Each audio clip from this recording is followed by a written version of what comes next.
Welcome to all. सर्वांचं मनपूर्वक स्वागत. संयुक्त गट ब मुख्य परीक्षा 2024 जे काल झाली. ऍक्च्युली बाकी विषयाचा अनालिसिस असल्यामुळे मला काल वेळ नाही मिळाला आपल्या इकॉनॉमिक्सचं घ्यायला, तर आज आपण ते अनालिसिस घेत आहोत. थोडं विस्तृत घेऊ आपण. सोर्सेस कुठून वापरायचे, कसा अप्रोच असला पाहिजे, काय कारण काय होऊन राहिलं 2024च्या जे ग्रुप बी पूर्व, ग्रुप सी पूर्व, त्यानंतर ग्रुप बी मुख्य, या तिन्ही पेपरमध्ये इकॉनॉमिक्स जर बघितलं तर थोडं लक्षात ठेवायचं अनालिटिकल आहे. म्हणजे ट्रॅडिशनली ज्या जातो आपण त्यानुसार ते प्रश्न नाही आहे, तरी सुद्धा आपल्या नोट्स आणि क्लास प्रोग्राम मधनं प्रश्न आहे. याचं कारण एक आहे, कारण आपण इकॉनॉमी खूप विस्तृत घेतो.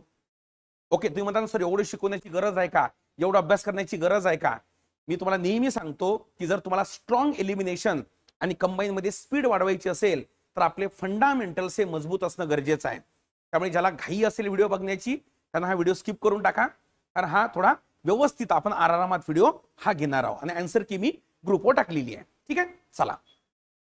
त्यामध्ये बघा पहिला प्रश्न की ज्याच्यामुळे सगळे पोरं प्रॉब्लेम मध्ये आले.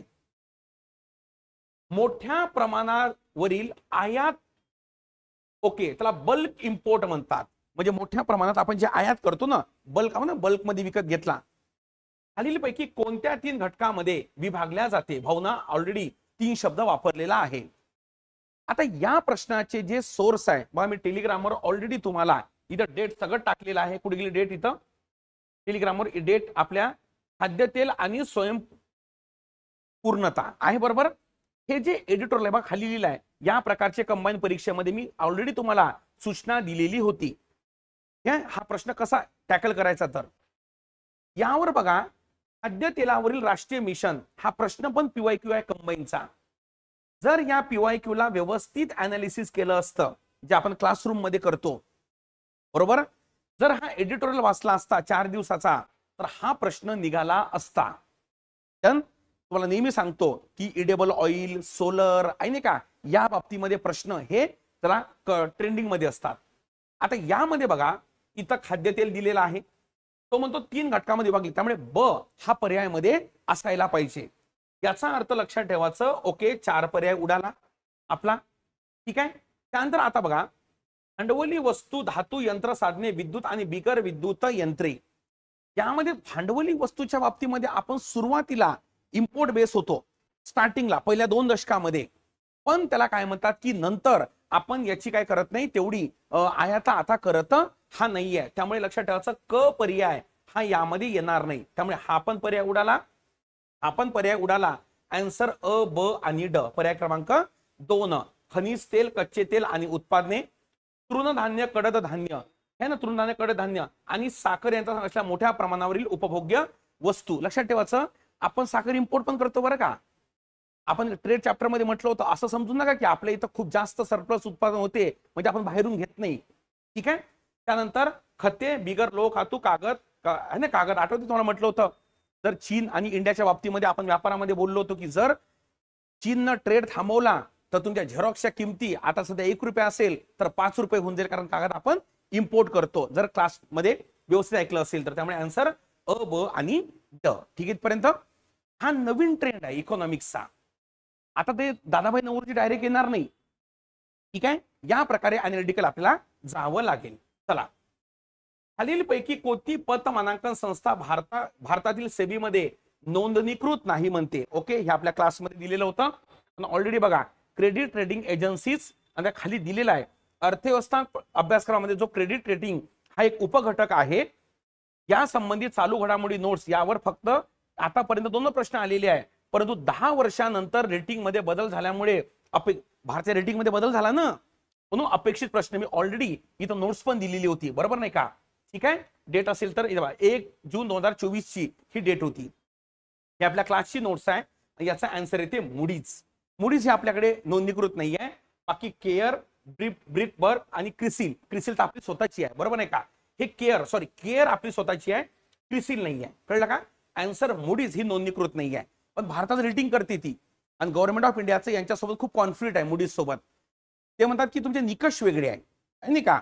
तर हा टॉपिक आपण जेव्हा बेसिक भांडवली बाजार आपण शिकतो ना, त्याची ही नोट्स आहे आणि हे टेलिग्रामवरची नोट्स. ठीक आहे. चला.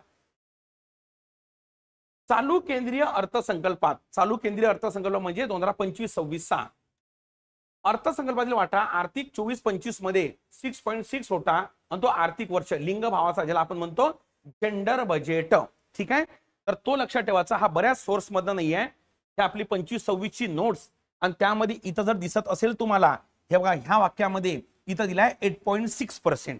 जर दिसत असेल नसेल तर मी खाली पिन करून हे टाकणारच आहोत. त्यामुळे 8.86%. ओके, हा काय होता जेंडर अलोकेशन. यामध्ये तुम्हाला माहित असेल की या बजेटमध्ये जे प्रायोरिटी सेक्टर होते त्यामध्ये एक महिला होत्या, इथं नेक्स्ट पेजवर दिलेलं असेल ते. त्यामुळे याचा आन्सर 8.86. इथं अप्रोच काय ठेवायचं आहे तुम्हाला, ऍक्च्युली तिन्ही परीक्षेमध्ये म्हणजे ग्रुप बी, सॉरी 24चा प्री, बी चा सी आणि हा, यामध्ये बजेटवर प्रश्न बघा ट्रॅडिशनल नाही आहे. म्हणजे आपण तुटीवर प्रश्न यायचे आहे ना तसे नाही आहे, करंट बजेटवर प्रश्न आहे. आणि आपण दरवर्षी बजेटवर नोट्स आपण डिटेलमध्ये ही देत असतो. ठीक आहे, चला. हा प्रश्न मला वाटते सरळ सरळ आहे. हा सगळ्या सोर्स मधनं आहे, त्यामुळे काही याला बघण्याची काही तेवढी गरज नाही आहे. 16 वित्त आयोग अरविंद पनगारिया. ओके, ड ला एक विषय कळला का इथपर्यंत.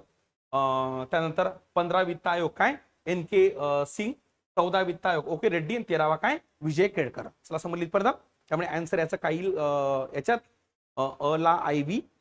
ओके, ब ला त्याला काय म्हणतात की सॉरी अ ला IV, सॉरी अ ला 3 बरोबर नाही का, ब ला IV, त्यानंतर क ला 2 म्हणजे पर्याय क्रमांक 2 याचा आन्सर येईल. ठीक आहे, चला. खालीलपैकी कोणता देश एशियाचा सदस्य नाही. आपण एकमेव असे कार्यकर्ते आहोत बरं का की आंतरराष्ट्रीय संघटनेवर एक आठवडा लेक्चर घेतो. याचं कारण म्हणजे काय, तो करंट मध्ये पण आहे, तो आंतरराष्ट्रीय म्हणजे पॉलिटीमध्ये पण आहे आणि इकॉनॉमीमध्ये पण आहे या दृष्टिकोनातून. आणि भारत आशियानचा का सदस्य बनलेला नाही याचे कारण पण क्लासमध्ये सांगितले गेलेले आहे. कारण भारत साऊथ ईस्ट एशियामध्ये येत नाही. इंदिरा गांधी मॅडम यांनी अप्लाय केलं होतं ना आशियानच्या सदस्यत्वासाठी, पण ते मिळालं नाही. परंतु लुक ईस्ट नंतर भारत आशियानचा one of the largest trading partner आहे. त्यामुळे लक्षात ठेवायचं कोणता देश आशियान नाही, त्याचा आन्सर भारत. पर्याय क्रमांक किती ड. याचे 10 देश आहे म्हणलं होतं, 10 पाठ नाही करायचे, कोण नाही आहे ते बरोबर काढा. RCP नावाची आठवते कन्सेप्ट मी तुम्हाला सांगितली होती. त्यामध्ये 10 आशियानचे आणि 6 देशासोबत काय केलंय FTA केलाय. नंतर भारत विड्रॉल झाला याच्यामधनं, एवढं आपण शिकलेलो आहे बरोबर नाही का. तर त्यामुळे भारत हा आशियानचा काही नाही, हा मेंबर नाही आहे. हे त्याचे सोर्स आहे सगळे आपले.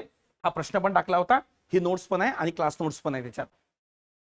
हे का सांगून आलो माहितीये का मी, इथं प्रश्न आले तुमच्यासोबत माझी पण परीक्षा असते ना, जे विषय आपण शिकतो. त्यामुळे जर कोणाच्या मनात शंका असेल की हे आले प्रश्न, याचा उद्देश हा नाही आहे की बाबा प्रश्न आले, याचा उद्देश हा आहे अप्रोच बरोबर आहे का, जे आपण विस्तृततेनं जातो समग्रतेने जातो, तो ह्याचा मागचा उद्देश आहे बरं का. आणि एक ऍडव्हर्टायझिंग होती की आपण प्रहार नावाची एक कंबाईन साठी पहिल्यांदा एक बॅच आपण सुरू करत आहोत, ज्यामध्ये जे काही महाराष्ट्रातील टॉप फॅकल्टीज आहे ते सगळ्या बॅच मध्ये असतील अतिशय नाममात्र फीज मध्ये. ही शब्द वापरतो नाममात्र. आणि फॅकल्टीचा निकष एकच आहे की त्याचे प्रश्न परीक्षेमध्ये आले पाहिजे.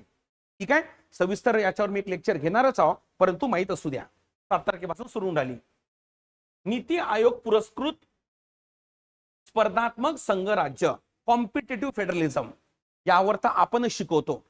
संघराज्याच्या स्वरूपामध्ये कॉपरेटिव्ह, कॉम्पिटेटिव्ह, सब कॉम्पिटेटिव्ह, निओ फेडरलिझम आठवते. जेव्हा केंद्र राज्यामध्ये काय निर्माण करतो स्पर्धा, कळलं का, त्याला म्हणतात कॉम्पिटेटिव्ह फेडरलिझम. कुठे शिकतो आपण, उद्योगामध्ये. जेव्हा आपण दावोस बैठक शिकतो त्यामध्ये याचा काय होतो समावेश, आणि हे त्याच्या काय म्हणतात की आपली नोट्स, क्लास नोट्स. ठीक आहे, त्यामुळे याचा आन्सर सुरक्षा बाजार निर्देशांक हा नीती आयोग काढत नाही डी. त्यामुळे AB त्याला काय म्हणतात की समावेश होत नाही. पर्याय क्रमांक किती डी, म्हणजे 4 याचं काय येते उत्तर येते. ठीक आहे, चला. आर्थिक सुधारणा संदर्भातील मूल्यमापन खाली कोणते मुद्दे अपयश दर्शवतात, अपयश दर्शवतात. हे आपली उदारीकरणाचे तोटे. साला कळली इथपर्यंत. रोजगार विहीन वृद्धी ओके 100%. वाढती असमानता, वाढता आर्थिक विकास दर, हे कसं काय असमानता रे बाबा, बरोबर. त्यामुळे सी गेलं, सी गेलं, सी गेलं. पर्याय क्रमांक A B आणि काय डी. ठीक आहे, इथपर्यंत सोपी प्रश्न होता. एक प्रश्न LPG वर असतो आपला, मला सूचना दिलेली होती. हा प्रश्न नोट्स मध्ये नाहीये, पण क्लासमध्ये मी तुम्हाला फॉर्म्युला सांगायला पाहिजे होता. याचा आन्सर पर्याय क्रमांक 2 येते. हा क्वेश्चन नाहीये. ठीक आहे, चला. 1969 मध्ये 19 बँकेचं की 14 बँकेचं काय करण्यात आलं होतं, राष्ट्रीयकरण, आणि 50 कोटीपेक्षा अधिक असलेल्या ठेवी. ओके, हे वाक्य बघा कुठे गेलं, हे वाक्य 14 आणि 50 कोटी. Class notes. ठीक आहे, पर्यंत राष्ट्रीयकरण का बरं केलं आपण ते पण शिकतो. राष्ट्रीयकरण म्हणजे काय ते बरं शिकतो, बरोबर नाही का. तर हे त्याचा आन्सर फक्त काय ब, पर्याय क्रमांक 2. 1951-52 ते 18-19 या संपूर्ण काळात जवळपास 93-94 परदेशी सहायता ही रुपयात भारताला मिळाली. लक्षात ठेवायचं, याचा आन्सर आहे कर्ज, लोन. आपण एड आहे ना ती डेप्थ मध्ये काय करतो, कॅल्क्युलेट करत असतो. याच्यामध्ये अनुदान हा पर्याय नाही येणार. क्लिअर, हा तर येत नाही. हा PL49 हा तर ऍग्रिकल्चरच्या संदर्भातला हा आहे. त्यामुळे पर्याय क्रमांक 3 लोन हे यायला पाहिजे. ठीक आहे. संदिग्ध प्रश्न मला तर वाटत नाही कोणत्या याच्यामध्ये तर झाले का सगळे प्रश्न. झाले. संदिग्ध प्रश्न कुठले वाटून नाही राहिले मला यात. मी सोर्स पण सांगितलेला आहे तुम्हाला. इकॉनॉमिक्सचा अप्रोच जर या पद्धतीने ठेवला तर 100% मार्क येणार. जर तुम्ही ट्रॅडिशनली गेले म्हणजे पुस्तक शिकून येऊन राहिले क्लासमधनं किंवा पुस्तक फक्त रीड करून आले तर नाही. तुम्हाला मी वारंवार सांगतो आपल्या ऑफलाईन आणि आपल्या हायब्रिड बॅच मध्ये की रोज बिझनेस पेज वाचा, त्याला सिलेबस सोबत कोरिलेट करा, कारण काळ हा या प्रकारचा आहे. तेव्हाच मार्क इकॉनॉमिक्स मध्ये येणार. आणि वाढता कट ऑफ लक्षात घेता आता एकाही सेगमेंटमध्ये मार्क डाऊन येणं हे घातक ठरते. जुन्या 2-3 वर्ष आधी जमून जात होतं की एखाद्यामध्ये समजा 5च्या कमी मार्क आले तर जमून जात होतं. नाही, आता प्रत्येकामध्ये 7च्या वर मार्क पाहिजे प्रत्येकात. म्हणजे याचा अर्थ एखादी जर कमी आला तर 10च्या वर मार्क आले पाहिजे. ठीक आहे इथपर्यंत. तर आपली आरंभ बॅचला जो तुम्ही राज्यसेवेला प्रतिसाद दिला त्याबद्दल धन्यवाद. त्याच बेसिसवर एकदम धडाकेबाज बॅच आपण प्रहार सुरू करत आहोत. त्याचं ओरिएंटेशन लेक्चर मी लवकरच घेतो. एक लक्षात ठेवायचं, अतिशय माफक फीज मध्ये सगळे टॉप एज्युकेटर्स हे या बॅच मध्ये असतील. इको पॉलिटिकरण हे स्वतः मी शिकवणार आणि बाकी फॅकल्टी कोण असेल हे तुम्हाला मी लवकर 1 तारखेला माझा याच्यावर काही व्हिडिओ येणार आहे. उद्देश एकच आहे या बॅचचा की 62.5 जो कटा पडला बरोबर नाही का पूर्व परीक्षेत आठवते ना त्याला क्रॅक करणे. चला ठीक आहे इथपर्यंत. तर खूप खूप धन्यवाद. याची PDF ची लिंक हे मी खाली उपलब्ध करून देतो. ठीक आहे. Thank you so much.